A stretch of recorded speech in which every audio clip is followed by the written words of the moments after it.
차가운 아스팔트 위, 누군가 뱉어낸 침과 섞여 짓밟힌 담배꽁초 하나가 놓여 있습니다. 다 타버려 볼품없고 축축하게 젖은 그 조각은 누구에게나 불쾌한 쓰레기일 뿐입니다. 하지만 누군가는 그 꽁초를 줍기 위해 허리를 숙입니다. 손가락 끝에 닿는 축축한 불쾌감보다 아직 남은 단 한 모금의 연기가 주는 공짜 수익에 집중하는 것이죠. 이것이 바로 초기 워렌 버핏을 지배했던 담배꽁초 투자법의 본질입니다.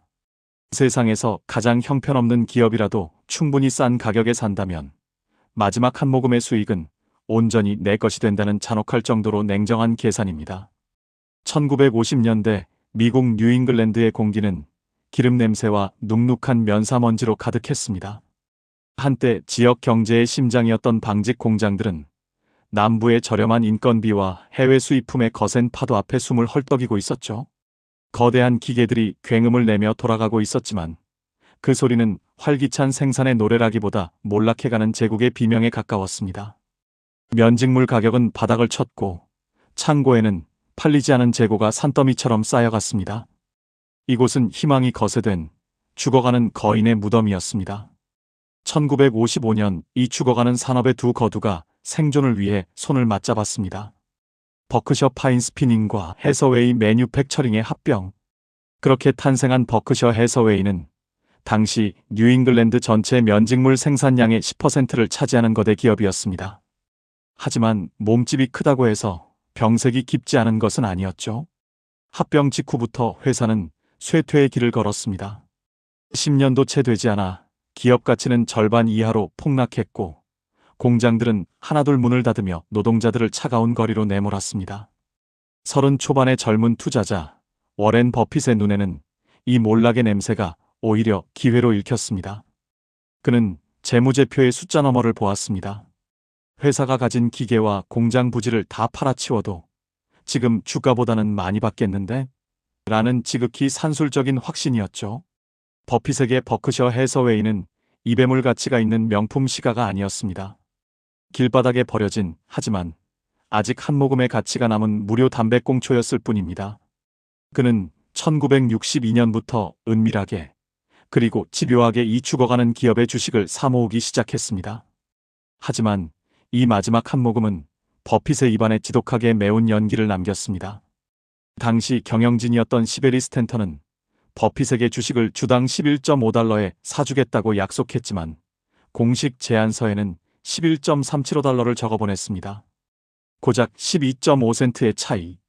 하지만 정직을 생명으로 여기던 젊은 버핏은 모욕감을 느꼈습니다. 나를 속이려 하다니 대가를 치르게 해주지. 분노한 버핏은 주식을 파는 대신 오히려 회사를 통째로 인수하여 스탠턴을 해고해버리는 복수를 선택합니다. 이것이 훗날 그가 인생 최악의 투자라고 회고하게 될 결정의 시작이었습니다. 버핏은 승리했지만 그 전리품은 독이 든 성배였습니다. 그는 곧 깨달았습니다. 아무리 경영을 잘해도 사양산업이라는 거대한 파도를 막을 수는 없다는 사실을요. 밑 빠진 독에 물을 붓듯 그는 번 돈을 계속해서 방직 기계에 재투자해야 했습니다. 수익은 나지 않았고 가치는 깎여나갔습니다. 훗날 버핏은 계산했습니다. 만약 그때 방직 공장에 돈을 쏟아붓는 대신 처음부터 좋은 보험사를 샀더라면 지금보다 수천억 달러를 더 벌었을 것이다. 라는 뼈아픈 후회였죠. 방직 공장의 늪에서 고전하던 시기, 버핏의 시선은 엉뚱하게도 대중의 일상으로 향하고 있었습니다. 1963년 이른바 샐러드 오일 스캔들이라는 전대미문의 대출 사기극으로 아메리칸 익스프레스의 주가가 반토막이 났을 때입니다. 월스트리트는 파산을 예견하며 도망쳤지만 버핏은 고급 레스토랑의 계산대 앞을 유심히 관찰했습니다. 사람들은 회사의 존폐 위기와 상관없이 여전히 초록색 카드를 자랑스럽게 내밀고 결제를 진행하고 있었죠. 그는 전두엽을 스치는 날카로운 깨달음을 얻었습니다. 소비자의 맹목적인 신뢰와 일상적인 사용 습관, 이 강력한 무형 자산은 재무제표상의 일시적인 손실을 완벽하게 압도하고 있었습니다.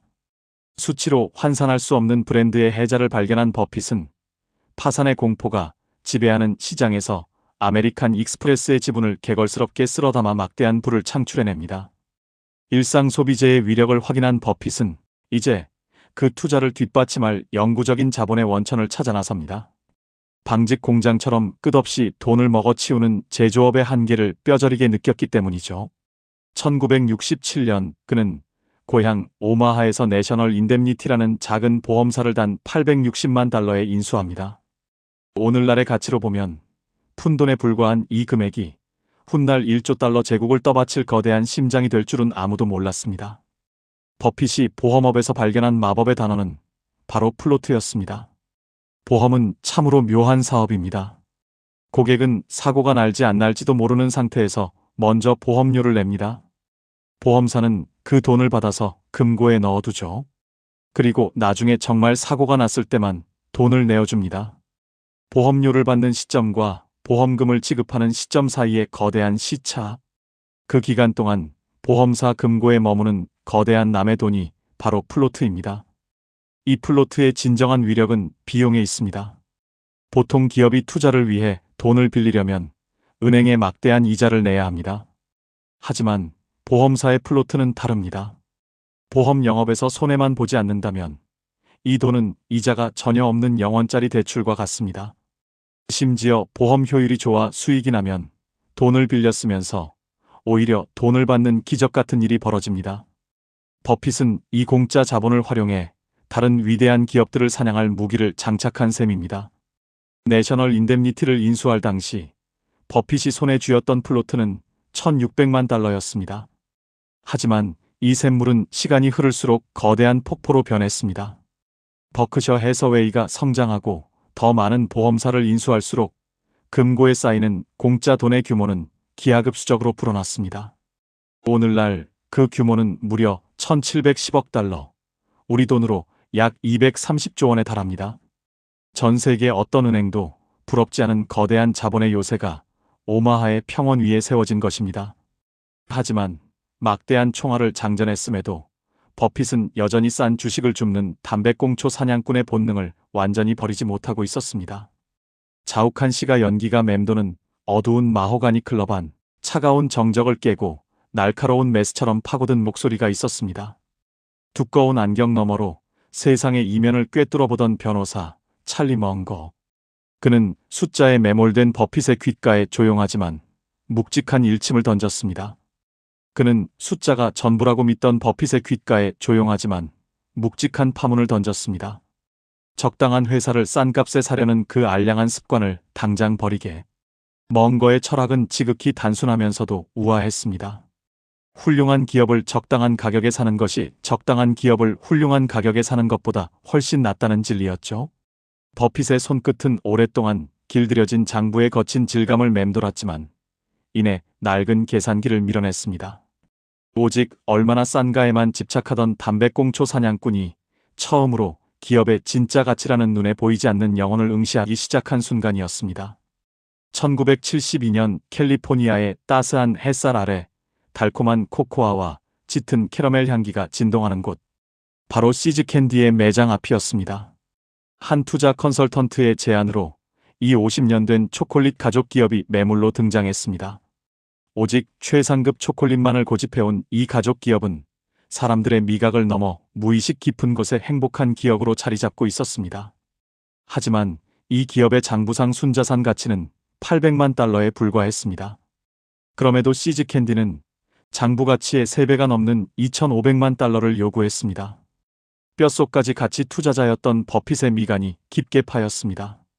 장부 가치의 몇 배를 웃도는 가격을 지불하는 것은 그의 오랜 본능을 거스르는 고통스러운 일이었습니다. 이때 멍거가 개입하여 강력하게 설득했습니다. 브랜드가 가진 무형의 권력을 믿고 기꺼이 프리미엄을 지불하라는 것이었죠. 펜을 쥔 버핏의 손끝이 미세하게 떨렸지만 결국 수표에 서명하고 맙니다. 이 결정은 제국의 유전자를 영원히 바꿔놓았습니다. 매년 밸런타인데이가 돌아오면 사람들은 가격표를 보지 않았습니다. 초콜릿 상자 가격을 매년 인상해도 가게 앞은 언제나 사랑하는 사람에게 최고의 선물을 안겨주려는 줄로 가득 찼습니다. 원가가 올라도 그 이상으로 가격을 올릴 수 있는 힘. 버핏은 이를 가격 결정력이라 불렀고 이것이야말로 그 어떤 재무제표로도 설명할 수 없는 브랜드의 해자임을 뼈저리게 깨달았습니다. 시즈캔디에서 완벽하게 개안한 버핏의 시선은 1976년 극심한 공포가 덮친 보험 시장으로 향했습니다. 경영진의 무리한 사업 확장으로 파산의 벼랑 끝에 몰린 자동차 보험사 가이코였습니다. 월스트리트의 전문가들은 가이코가 곧 파산할 것이라고 단정지었지만 버핏은 달랐습니다.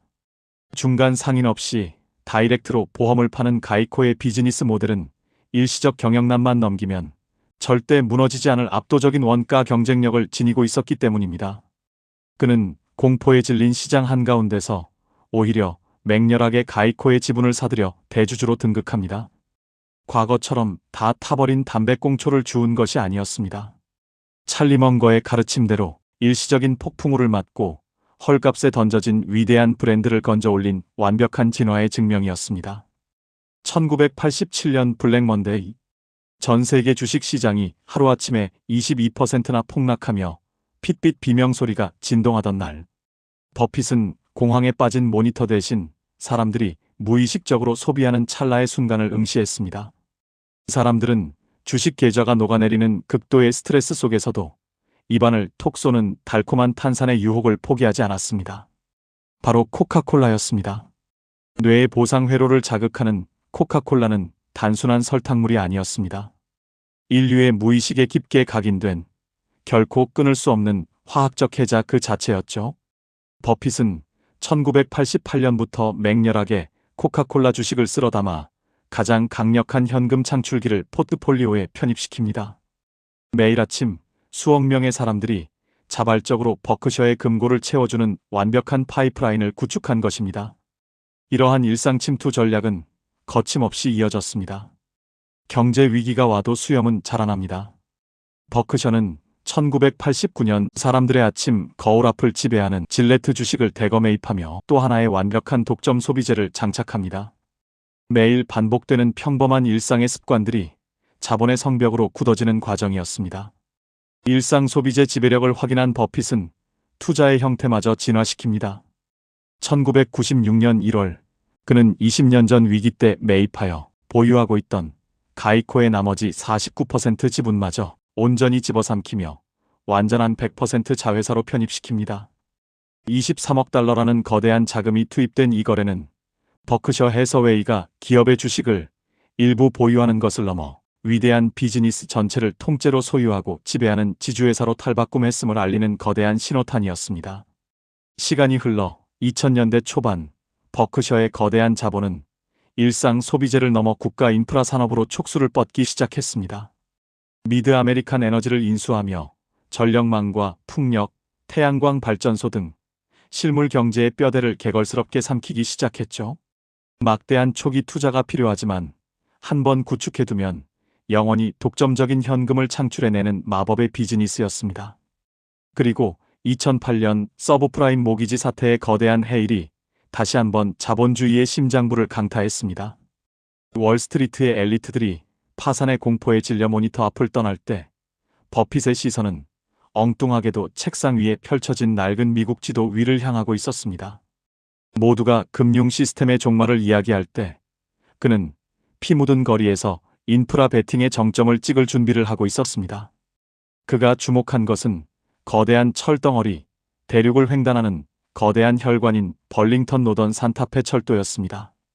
2009년 말 경제 위기에 짙은 여진 속에서 버핏은 무려 340억 달러를 베팅하여 BNSF를 완전히 인수해버립니다. 당시 시장 가격의 31%의 엄청난 프리미엄을 얹어주자 시장은 침체기에 낡은 산업을 웃돈 주고 샀다며 미친 짓이라고 조롱했습니다. 인간의 뇌는 공포 상황에서 편도체가 활성화되며 당장의 생존에만 집착하게 됩니다. 하지만 버핏의 전두엽은 10년 뒤를 내다보고 있었습니다.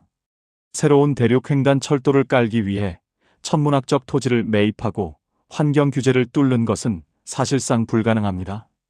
위기가 끝나고 경제가 일어서는 순간 절대 진입할 수 없는 이 독점의 성벽이 막대한 황금을 실어 나를 것이라는 냉혹한 계산이었습니다. 에너지와 철도를 집어삼킨 이 막대한 실물 경제 투자의 초기 자본은 모두 내셔널 인뎀니티와 가이코가 뿜어내는 공짜 돈, 플로트로 완벽하게 충당되었습니다. 남들은 고금리 은행 대출에 허덕일 때 자본주의 시스템 내에서 가장 완벽한 자급자족의 무한 동력을 완성한 것입니다. 실물 경제를 장악한 이후에도 일상 소비재를 향한 집착은 계속되었습니다.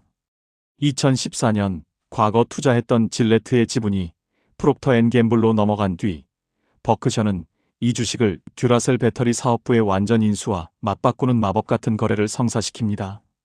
거울 앞의 면도기에서 리모컨 안의 건전지로 자본의 형태만 바뀌었을 뿐 일상의 지배력은 결코 줄어들지 않았습니다. 전통 산업과 소비재의 지배자로 군림하던 버핏은 2016년 다시 한번 전 세계를 경악하게 만듭니다. 평생 기술주를 철저히 외면하던 그가 애플 주식을 미친 듯이 사들이기 시작한 것입니다. 그의 눈에 애플은 기술주가 아니었습니다. 화면을 쓸어내리는 촉각, 완벽히 결박된 생태계. 애플은 과거의 코카콜라와 질레트를 합친 것보다 훨씬 더 강력하게 현대인의 무의식을 지배하는 궁극의 소비재였습니다. 가격이 아무리 올라도 기꺼이 지갑을 여는 압도적인 가격 결정력. 버핏은 넘쳐나는 플로트를 애플에 쏟아부었고 이는 훗날 역사상 가장 위대한 베팅으로 기록됩니다. 하지만 영원할 것 같았던 오마하의 시간에도 결국 피할 수 없는 황혼이 다가왔습니다. 2023년 말 99세의 나이로 세상을 떠난 찰리 먼거. 반세기 넘게 거친 담배꽁초 투자 철학을 우아하게 다듬어주고 위대한 기업을 알아보는 눈을 틔워준 영혼의 파트너가 떠난 빈자리는 너무나도 컸습니다. 그리고 2026년 현재 이 모든 1조 달러의 제국을 두 손으로 빚어낸 워렌 버핏은 마침내 경영 일선에서 물러났습니다. 2026년 초 에너지 부문 등 실물 경제 인프라를 성공적으로 이끌어온 비연고 출신의 냉철한 실무자 그레가벨이 공식적으로 CEO직을 승계하여 이 거대한 제국의 키를 쥐고 이끌고 있습니다. 시장의 시선은 온통 새로운 선장을 향해 있습니다.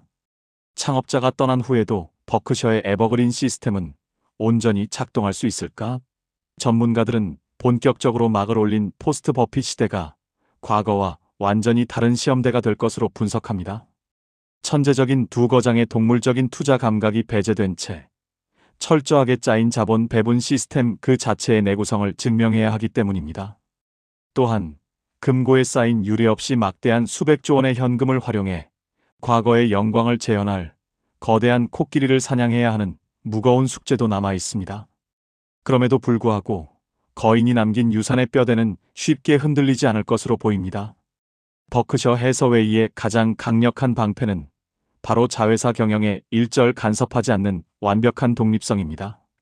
가이코, 시즈캔디, BNSF 철도 등 수많은 기업들은 이미 오마하 중앙본부의 지시 없이도 스스로 무한한 현금을 뿜어내는 완벽한 자생적 생태계를 구축해 놓았습니다. 길거리에 축축한 담배꽁초를 주우며 잔혹하게 푼돈을 쫓던 청년은 60년이 넘는 기나긴 세월을 인내하며 자본주의 역사상 가장 거대하고 튼튼한 참나무 숲을 묵묵히 키워냈습니다. 아무리 주가가 싸 보여도 본질이 썩어가는 질 나쁜 기업은 철저히 피하고 위대한 기업이 가진 복리의 마법을 믿으며 끝없이 기다려라. 이 단순하지만 묵직한 원칙은 워렌 버핏과 찰리 먼거가 경영 일선에서 사라진 뒤에도 금융시장을 항해하는 전 세계 투자자들에게 영원히 유효한 나침반으로 남을 것입니다. 인간의 조급함을 이겨낸 기다림의 경제학은 자본주의가 존재하는 한 결코 시들지 않습니다.